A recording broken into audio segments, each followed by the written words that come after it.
ಹನುಮ ಜಯಂತಿ ದಿನವೇ ದೇವಸ್ಥಾನಕ್ಕೆ ಕನ್ನ.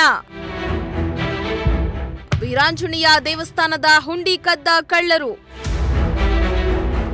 ಜನರು ಏನೇ ಕಷ್ಟ ಬಂದ್ರೂ ದೇವರನ್ನ ಬೇಡ್ಕೊಳ್ತಾರೆ. ಏನೋ ತೊಂದರೆ ಆಗದೇ ಇರೋ ಹಾಗೆ ನೋಡ್ಕೊಳಪ್ಪ ದೇವ್ರೆ ಅಂತ ಕೈ ಮುಗಿತಾರೆ. ಆದ್ರೆ ಇತ್ತೀಚೆಗೆ ಕತರ್ನ ಕದಿಮರು ಆ ದೇವರನ್ನ ಕೂಡ ಬಿಡ್ತಾ ಇಲ್ಲ. ದೇವಸ್ಥಾನದ ಹುಂಡಿಗೂ ಕನ್ನ ಹಾಕೋ ಮಂದಿ ಜಾಸ್ತಿ ಆಗ್ತಿದ್ದಾರೆ. ಇದೀಗ ಅಂಥದೇ ಒಂದು ಘಟನೆ ಬೆಳಕಿಗೆ ಬಂದಿದ್ದು, ಹನುಮ ಜಯಂತಿ ದಿನವೇ ಆಂಜನೇಯನ ಹುಂಡಿ ಕದ್ದು ಪರಾರಿಯಾಗಿದ್ದಾರೆ. ಎಸ್, ನಿನ್ನೆ ಹನುಮ ಜಯಂತಿ.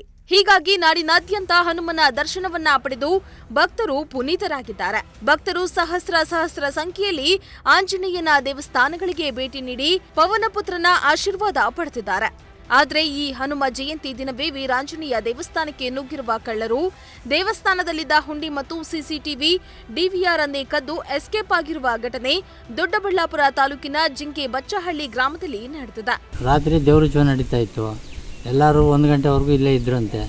ಅದು ನಮಗೂ ಗೊತ್ತಿಲ್ಲ. ನಾವು ಡ್ಯೂಟಿಗೆ ಹೋಗಿರ್ತೀವಿ. ನಾವು ಬಂದು 11 ಗಂಟೆ ರಾತ್ರಿ ಒಳಗೆ ಬಂದು ಮಲ್ಕೊಂಬಿಟ್ಟಿರ್ತೀವಿ. ಆಮೇಲೆ 2 ಗಂಟೆ ರಾತ್ರಿಗೆ ಏನೋ ಆಯಿತು ಅಂತ ಇಲ್ಲೆಲ್ಲ ಜನ ಬೆಳಗ್ಗೆಯಿಂದ ಸುದ್ದಿ ನಮ್ಗೆ. ನಾವು ನಮ್ಮ ಅಣ್ಣ ಅವರು ಬಂದು ಅವರು 5 ಗಂಟೆಗೆ ಬಾಕಲು ತೆಗಿತಾರೆ. ಇಲ್ಲಿ ಬೀಗಳು ಓಪನ್ ಮಾಡ್ತಾರೆ. ಅವ್ರು ಬಂದು ನೋಡಿದಾಗೇ ಕಳ್ತನ ಆಗಿದೆ ಅಂತ ಗೊತ್ತಾಗಿದ್ದು. ಅಂಥವ್ರಿಗೂ ಯಾರಿಗೂ ಗೊತ್ತಿಲ್ಲ.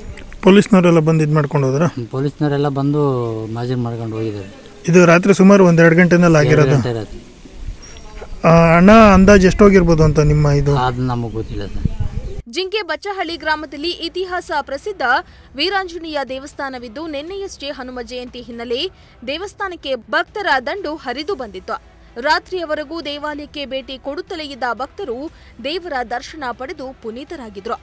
ಆದರೆ ನಿನ್ನೆ ಮಧ್ಯರಾತ್ರಿ ದೇವಾಲಯದ ಬಾಗಿಲು ಒಡೆದ ಕದೀಮರು ಹುಂಡಿಯಲ್ಲಿದ್ದ ಹಣವನ್ನ ದೋಚಿ ಪರಾರಿಯಾಗಿದ್ದಾರೆ. ಜೊತೆಗೆ ದೇವಸ್ಥಾನದಲ್ಲಿ ಅಳವಡಿಸಿದ್ದ ಸಿಸಿಟಿವಿ ಡಿವಿಆರ್ ಅನ್ನ ಕೂಡ ಎಗರಿಸಿ ಎಸ್ಕೇಪ್ ಆಗಿದ್ದಾರೆ. ದೊಡ್ಡಬಳ್ಳಾಪುರ ಗ್ರಾಮಾಂತರ ಪೊಲೀಸ್ ಠಾಣಾ ವ್ಯಾಪ್ತಿಯಲ್ಲಿ ಪ್ರಕರಣ ನಡೆದಿದ್ದು, ಕದೀಮರ ಪತ್ತೆಗೆ ಪೊಲೀಸರು ಬಲೆ ಬೀಸಿದ್ದಾರೆ. ಸಿದ್ದಲಿಂಗಸ್ವಾಮಿ, ಪ್ರಜಾಶಕ್ತಿ ಟಿವಿ, ದೊಡ್ಡಬಳ್ಳಾಪುರ.